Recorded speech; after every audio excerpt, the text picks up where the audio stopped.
اب جہاں سے جو شروع ہو رہا ہے چھٹے رکوع سے، یہ میں نے آپ کو بتایا تھا کہ یہ غزوہ تبوک کا مسئلہ ہے، اس کا پس منظر بھی بیان کر چکا ہوں۔ سن 6 میں صلح حدیبیہ ہوئی، حضور صلی اللہ علیہ وسلم نے اس کے بعد آپ اپنے پیغامبر، ایلچی، اپنے خطوط، نامہ ہائے مبارک بھیجے۔ باقی جگہوں پر جو ہوا سو ہوا، لیکن ایک شخص نے کہ جو رئیس بصرہ تھا، شرحبیل بن عمرو غسان کا، اور یہ تھا رومن امپائر کے تابع، ان کا باج گزار تھا، اس نے حضور کا جو وہاں گیا تھا نامہ بر خط لے کر گئے تھے حضرت حارث ابن عمیر ازدی رضی اللہ تعالی عنہ، انہیں قتل کر دیا، شہید کر دیا۔ سفیر کا قتل جو ہے وہ گویا کہ اعلان جنگ ہوتا ہے، لہذا حضور نے ایک لشکر تیار کیا، 3000 مسلمانوں کو جمع کیا، حضرت زید ابن حارثہ کو ان کے اوپر امیر بنایا اور لشکر بھیجا موتا کی طرف۔ یہ جنگ موتا ہوئی ہے سن 8 میں، جمادی الاولیٰ سن 8 میں جنگ موتا ہوئی ہے۔ اس میں ہوا یہ کہ وہاں سے رومیوں کا لشکر آ گیا 1 لاکھ کا، اور مسئلہ یہ پیدا ہوا کہ اب ہمیں مقابلہ کرنا چاہیے یا نہیں، لیکن مسلمانوں نے کہا کہ ہم تو شہادت کے شائق ہیں، شہادت ہے مطلوب و مقصود مومن، نہ مال غنیمت نہ کشور کشائی۔ تو جنگ ہوئی، نتیجہ یہ ہوا کہ حضرت زید بن حارثہ بھی شہید ہوئے۔ پھر حضور نے پہلے ہی بتا دیا تھا کہ اگر وہ شہید ہو جائیں تو پھر جعفر ابن ابی طالب جو حضور کے چچا داد بھائی تھے، حضرت جعفر طیار، پھر وہ ہوں گے کمانڈر، انہوں نے چارج لیا، وہ بھی شہید ہو گئے۔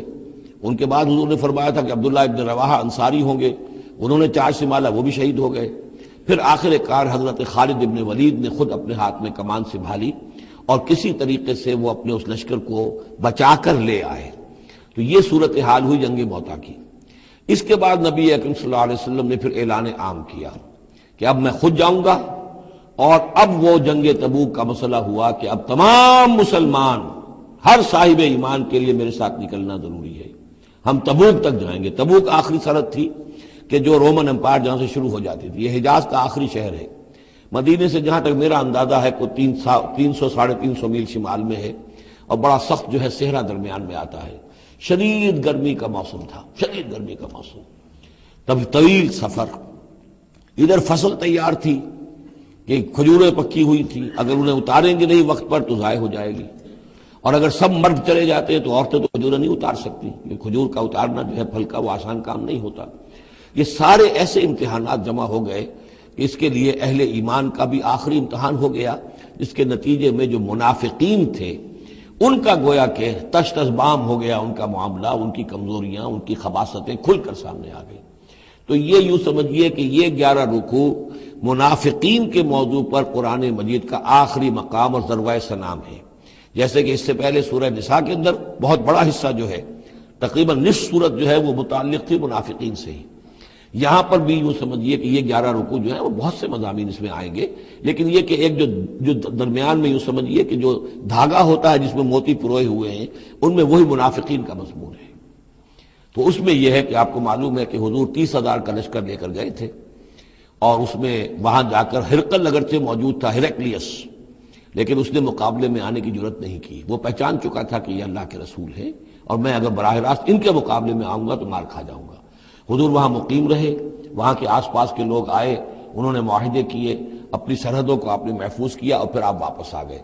گویا کہ جنگ کی نوبت نہیں آئی، لیکن یہ کہ دھاک بیٹھ گئی حضور کی اور مسلمانوں کی کہ سلطنت روما نے پسپائی اختیار کی ہے، رومن امپائر مقابلے میں آنے کی ہمت نہیں کر سکی۔ تو وہ جو بھی جنگ موتا کی وجہ سے جو کچھ ہوا اکھڑی تھی، اللہ تعالیٰ نے اس ہوا کو دوبارہ جو ہے قائم کر دیا۔ بہرحال اس کے بعد یہ سلسلہ آگے بڑھا حضرت ابوبکر کے زمانے میں، کیونکہ حضور نے اپنے مرض وفات میں بھی ایک لشکر تیار کر دیا تھا،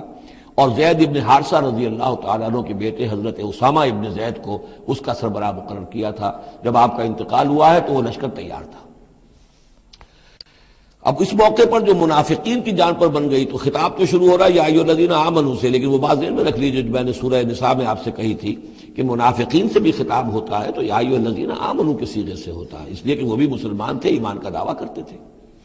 یا ایھا الذین آمنوا ما لکم اذا قیل لکم انفروا فی سبیل اللہ ثاقلتم الی الارض، اے ایمان کے دعوے دارو تمہیں کیا ہو گیا ہے جب تم سے کہا جاتا ہے نکلو اللہ کی راہ میں تو تم گرے جاتے ہو، دھسے جاتے ہو زمین کی طرف، یعنی کہ وہ پاؤں من کے بھر کے ہو گئے اور اٹھا نہیں جا رہا، حوصلہ جو ہے جواب دے گیا۔ ارضیتم بالحیات الدنیا من الآخرہ، اب یہ وہی سرچنگ کویسچن، ذرا سوچو،